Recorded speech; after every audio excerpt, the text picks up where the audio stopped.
Welcome to study with Narayan. तो इस channel में आप सभी का हार्दिक स्वागत है। तो बिना देर किए प्रश्नों की श्रृंखला को प्रारंभ करते हैं। प्रश्न है, व्यक्तिगत सत्याग्रह में विनोबा भावे को प्रथम सत्याग्रही चुना गया था। दूसरा कौन था? विकल्प है, 1 डॉक्टर राजेंद्र प्रसाद, 2 पंडित जवाहरलाल नेहरू, 3 सरदार वल्लभ भाई पटेल, 4 सी राजगोपालाचारी। तो आइए इसे समझने का प्रयास करते हैं। व्यक्तिगत सत्याग्रह का प्रारंभ 17 अक्टूबर 1940 में वर्धा के निकट पवनार ग्राम से शुरू हुआ। महात्मा गांधी द्वारा व्यक्तिगत सत्याग्रह आंदोलन के लिए प्रथम सत्याग्रही विनोबा भावे को चुना गया था। दूसरा सत्याग्रही पंडित जवाहरलाल नेहरू को चुना गया था। तो इस प्रश्न का सही उत्तर विकल्प 2 सही है। और तीसरा सत्याग्रही ब्रह्मदत्त को चुना गया था। विनोबा भावे सर्वोदय आंदोलन शुरू किया, जिसका अर्थ था सभी के लिए प्रगति। 1951 में विनोबा भावे ने पोचमपल्ली तेलंगाना में भूदान आंदोलन शुरू किया और यह भूदान आंदोलन आंध्र प्रदेश राज्य से संबंधित है।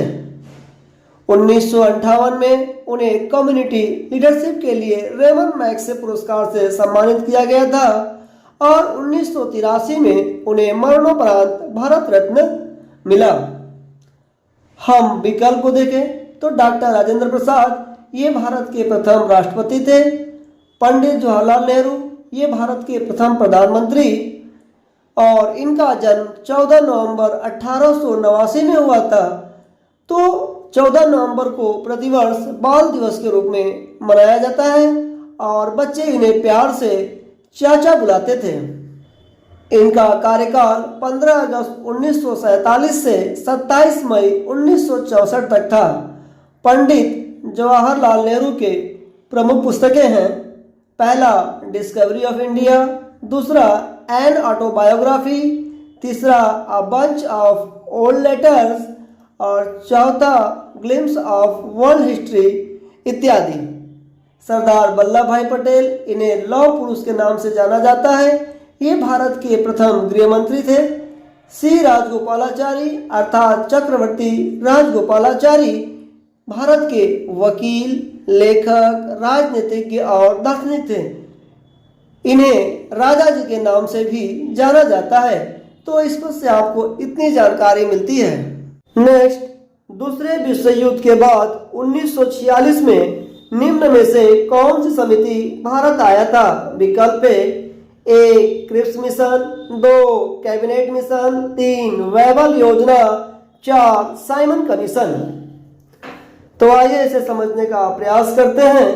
क्रिप्स मिशन यह मार्च 1942 में आया था। कैबिनेट मिशन मार्च 1946 में। वेबल योजना 14 जून 1945 को प्रस्तुत की गई थी और साइमन कमीशन 1928 में भारत आया था। तो इससे स्पष्ट है कि दूसरे विश्व युद्ध के बाद 1946 में कैबिनेट मिशन भारत आया था।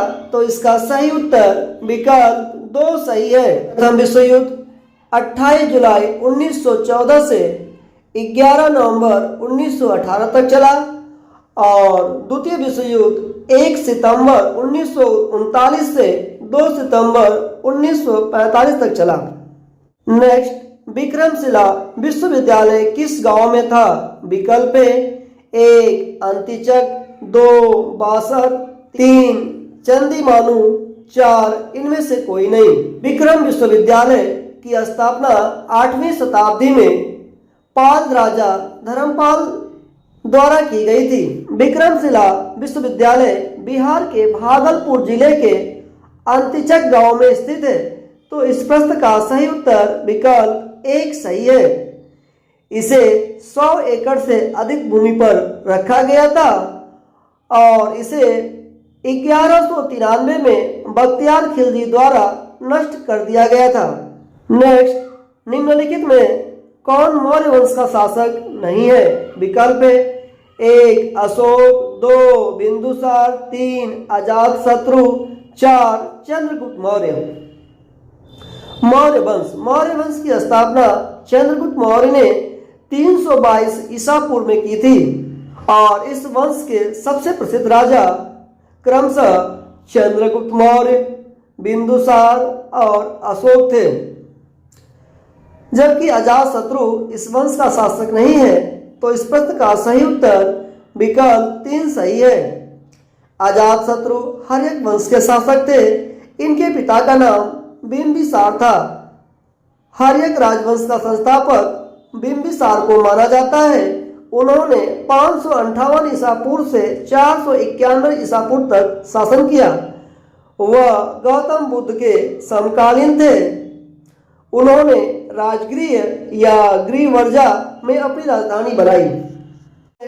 अंतर्राष्ट्रीय बाल श्रम निषेध दिवस कब मनाया जाता है? विकल्प है 1 8 जून, 2 12 जून, 3 13 जून, 4 15 जून।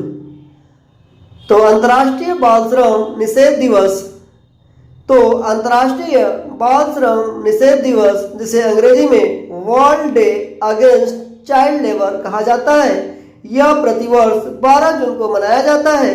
तो इस प्रश्न का सही उत्तर विकल्प 2 सही है।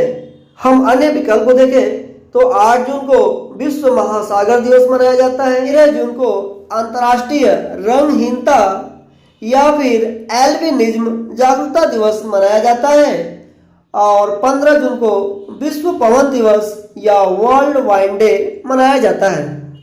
मैं आशा करता हूँ कि ये वीडियो आपको अच्छी लगी होगी। यदि यह वीडियो आपके लिए उपयोगी हो तो प्लीज़ इसे लाइक व शेयर करें।